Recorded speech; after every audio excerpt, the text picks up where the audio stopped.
Baiklah, assalamualaikum warahmatullahi wabarakatuh. Kembali lagi bersama saya Cek Siraman aja. Nah, di sini saya akan mencoba menjelaskan tugas akuntansi lanjutan P10-11, P11-4, dan S11-12. Soal pertama P10-11, di sini diketahui bahwa PAM Corporation membayar 1.155.000 secara cash untuk 70% kepemilikan saham outstanding common stock pada Januari 2, 2016 saat equity Sun sedang di 1 juta common stock dan 600.000 retained earnings. Langsung saja soal yang ditanyakan, menentukan income tax 2016, principal liable and income tax expense for PAM and Sun. 2. Calculate PAM income from Sun 2016 dan prepare consolidated income statement for PAM and Sun untuk 2016. Untuk pertama-tama kita menghitung excess fair value goodwill, investment cost-nya sebesar 1.155.000. Lalu nilai total fair value-nya 70%, 1.155 dibagi 7% sebesar 1.650.000. Dikurangi book value-nya sebesar 1 juta ditambah 600.000, yakni 1.600, sehingga goodwill-nya 50.000.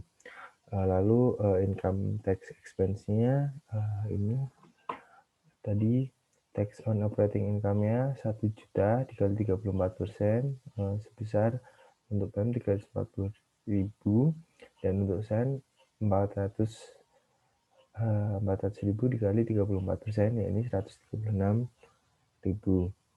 Lalu tax on dividend received, dividennya tadi sebesar 100.000 dikali 70% dikali 20% taxable dikali tax rate-nya 34%, untuk PAM sebesar 4.760.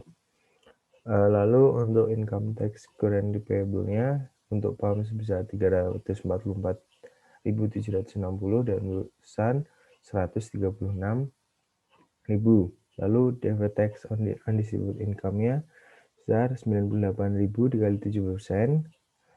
Ini 90.000 ini didapatkan dari ini Sun operating income 400.000 dikurangi 102.000 pajak, lalu 100.000 unrealized profit, dan dikurangi 100.000 dividend paid sebesar 98.000. Lalu 98.000 dikali 7% dikali 20% taxable dikali 34% tax rate, untuk Sun sebesar 4.665. Lalu deferred tax asset on unrealized inventory profit untuk Sun sebesar 34.000. Lalu income tax expense-nya sebesar 340.95 untuk PAM dan Sun 102.000. Nomor 2, income from Sun, equity in Sun net income sebesar 400.000 dikurangi 102.000 tax dikali 70%, yakni 208.600.000.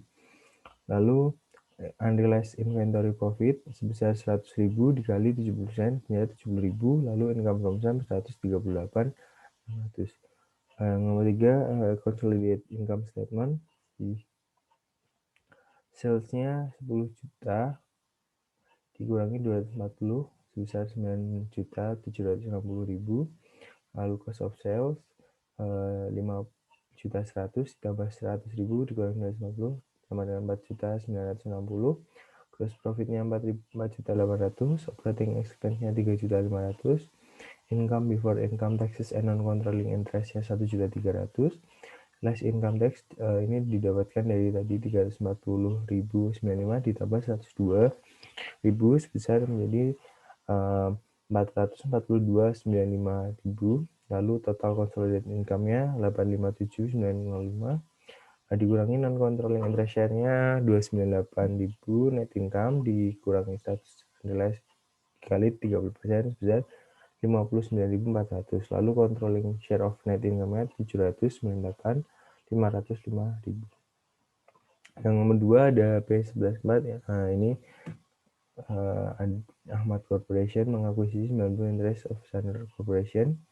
Langsung aja yang ditanyakan comparative consolidated financial statement untuk Ahmad Corporation dan subsidiary for the year ended Desember 31, 2016 berdasarkan traditional teori, parent company teori, dan entity teori. Sebelumnya kita menghitung goodwill dari tiap teori. Traditional parent teori, investment in Sanoya 990.000, fair value-nya sebesar 750.000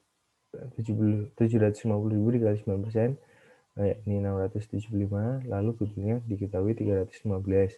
Lalu entity teori, implied fair value-nya 990.000 dibagi 9% besar 1.100.000, lalu fair value identifiable net asset-nya dikurangi 750 sehingga goodwill-nya 350.000. Lalu ini kan Ahmad menggunakan metode income equity, lalu income from Sanur akan menjadi share of Sanur's income sebesar 72.000 dikurangi unrealized profit on upstream sales of land 18.000 dikurangi unrealized profit in ending inventory from upstream sales sebesar 4.500, lalu unrealized profit in ending inventory downstream sales 50% dikali 30 sebesar 15.000. Lalu income from Sanurnya sebesar 34.500. Lalu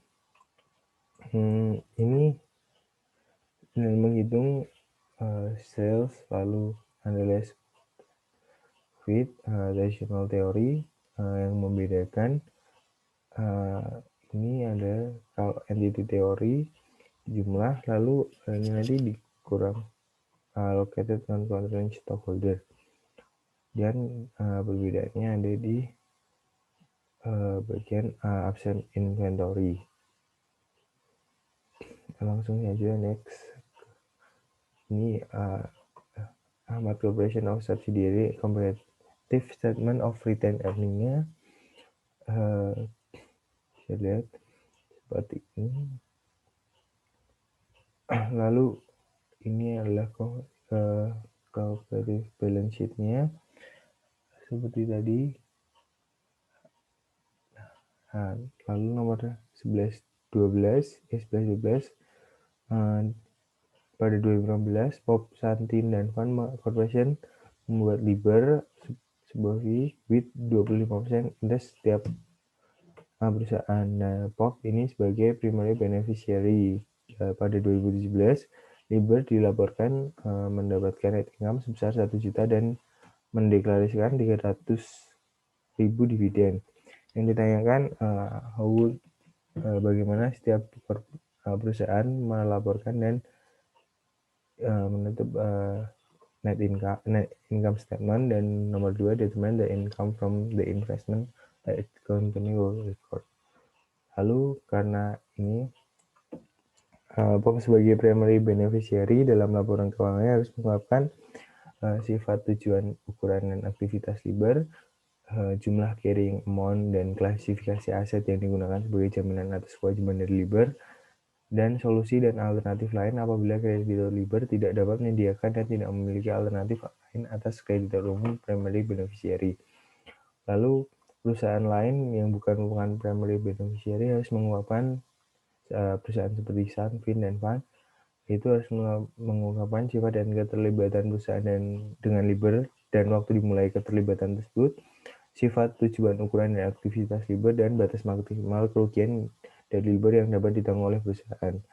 Lalu yang nomor 2 ya kan menentukan jumlah yang didapatkan setiap company perusahaan yang akan dicatat.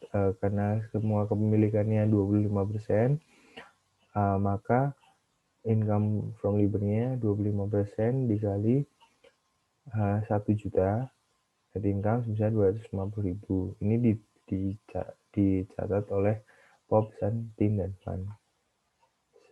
Sekian dari saya. Apabila ada salah kata, mohon maaf. Assalamualaikum warahmatullahi wabarakatuh.